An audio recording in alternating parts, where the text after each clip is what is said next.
I taped you and I will send this to Andreas because he's not online so that he received his applause. So we will come back to the discussion with the monitoring of IOPD, I think, later on. We continue now with, it's my pleasure and honor to have Giancarlo Parenti from Naples, Italy with us. He will give us a talk on the biomarkers and the latest news. And Giancarlo is always good for very latest news. Thank you, Benedict. And I want to thank you all for this kind invitation, for the opportunity to be today here and to speak with you. One of our research interests at Federico II University in Naples and at TIGEM is to search to identify potential biomarkers, new biomarkers for Pompe disease. Actually, this is one of the many important challenges in the care of patients with Pompe disease. Of course, there are clinical measures that are the most informative, the most used in clinical trials that tell us how patients are doing, how the disease course is progressing. Sometimes it is difficult to assess, to make this assessment, to use these tests in patients because they require patient participation, and there are some young patients that cannot perform the tests, or patients that are in clinical conditions, so they cannot perform these tests.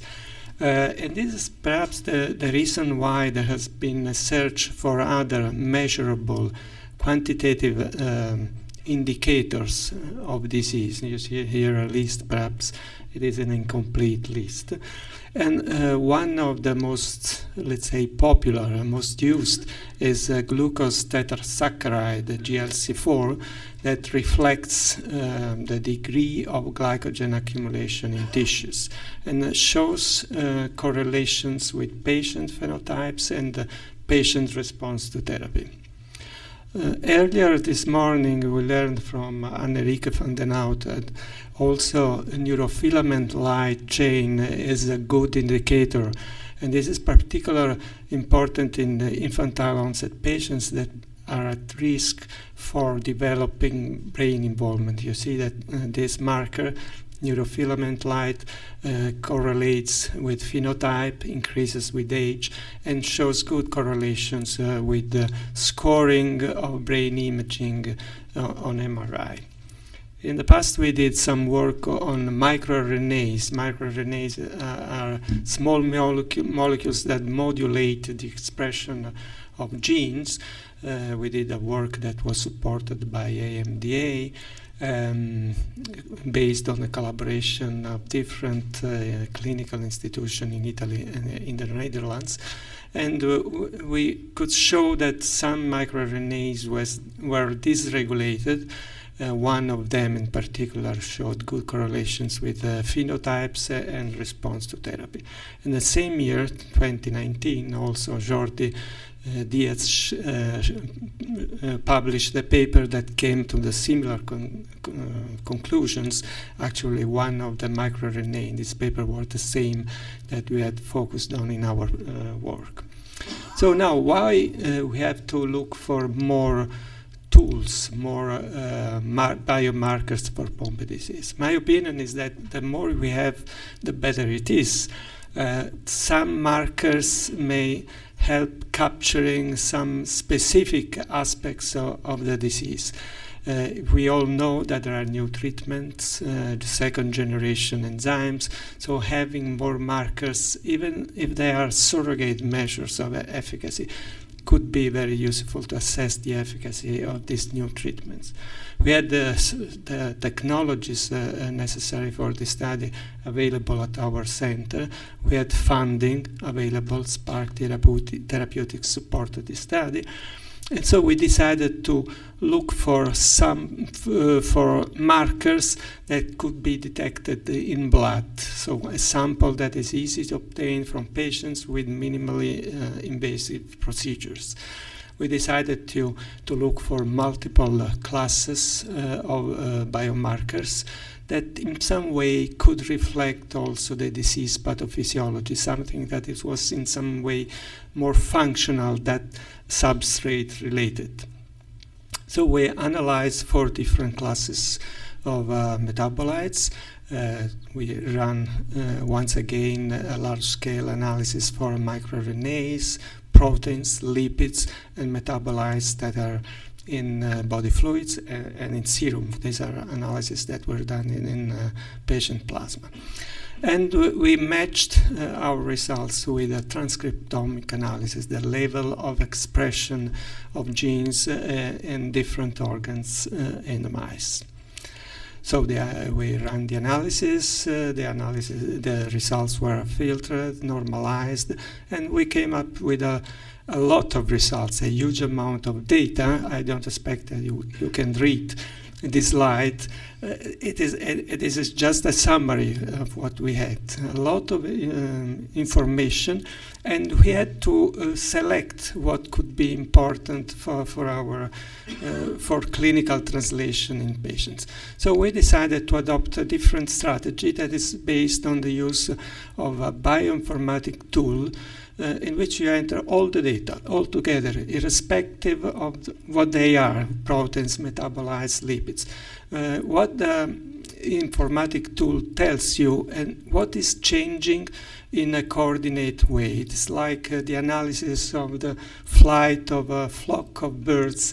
You know, there are algorithms that describe the flight of the bird. So you enter everything in the system, and the system was analyzed, the data were processed, and the correlations between different markers were analyzed in a pairwise fashion, top right, or all together with positive or negative correlations.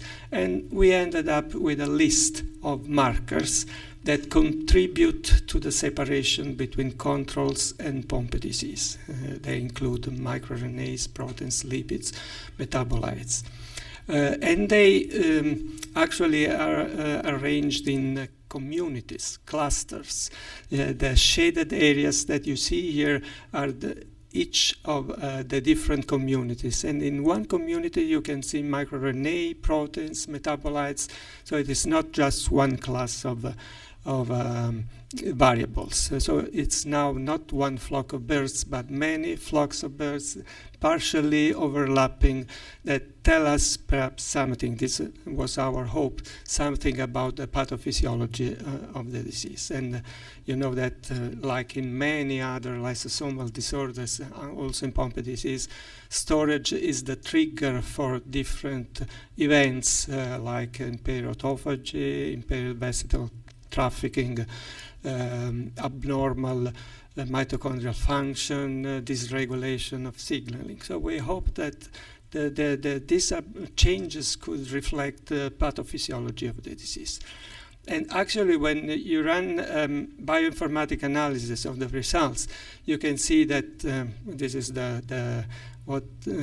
published data on microRNA. The target genes of microRNAs are involved in several pathways that are relevant for disease pathophysiology, what is shown in the bottom right of the slide. So what is known about Pompe disease pathophysiology. Also, if you look at proteome profile, it's the same, or if you look at the transcriptome profile, here there is a problem with the slide, but there was a list of, I don't want to hide the results.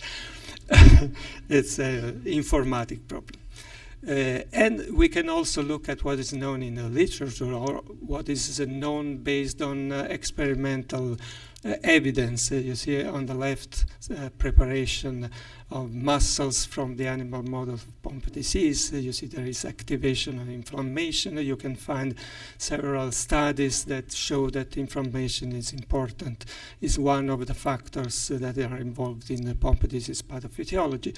And if we look at our list of variables that are changed in Pompe disease, you see that proteins, microRNA, I'm not showing the results of lipids, but some of these proteins, these variables, are known to be involved in inflammation. Another example is also mitochondrial dysfunction and oxidative stress. You can find in the literature that this is one of the factors involved in Pompe disease pathophysiology. Again, if you look at the list of proteins, variables that emerged from our analysis, some of them are known to be involved in oxidative stress. So now we have several different results. We have to extract from this large amount of data what can be useful for clinical translation. It is like mining, looking for a small speck of gold that can be useful for doctors, for patients, for the Pompe community. And this can be done by bioinformatic analysis, as I mentioned earlier, by literature analysis, also by further studying under experimental conditions what we have found. I want to give you one example. Of course, we have several proteins, microRNAs that we are studying in further detail. One example is glutathione reductase. This is a key enzyme in cellular antioxidant defenses, cellular and tissue defenses. As I've shown earlier, this enzyme is overexpressed in patient plasma. You can measure the activity with a simple method. It is also overexpressed in plasma from the mouse model.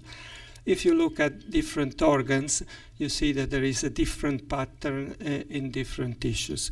So this, in principle, this may be informative because can tell you that a certain variable derives from the involvement of certain type of organs rather than the other.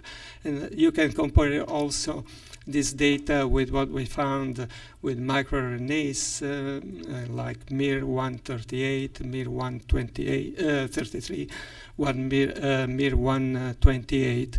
You see again there is a different pattern. Overexpression in plasma, both in humans and in mice. Overexpression in heart, but downregulation in other tissues. So perhaps this can be informative for our search for something that can be useful for patients. Now, to conclude this presentation, we have to select. This is what we are doing now. We have to select what can be valuable for patients.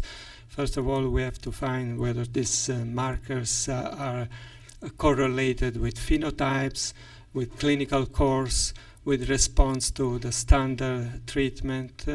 And to do that, we need additional samples, information about patient conditions, just a minimal set of information. And in this respect, collaborations and advice would be most welcome. We all know that patients are switching to new treatments. It would be nice to get samples before and after the switch to see if there is a change that is the result of the treatment. Of course, we want to also to study in further details what happens in the mouse model of the disease. As I mentioned, what happens in different organs and tissues. If there are correlations with different pathways, we can manipulate the different pathways and see how the markers change their levels in response to the manipulation. So this is what we want to do, and as I mentioned, collaborations are most welcome. And I have to thank previous collaborations with all people that sent us samples since the start of this work, the agencies that helped us in having support from this research, like AMDA, the Italian Association for Glycogenosis, AGLICO, AFM Telethon, some government institutions in Italy, and Spark that supported this the last part of the research. And of course, I thank you all for your kind attention.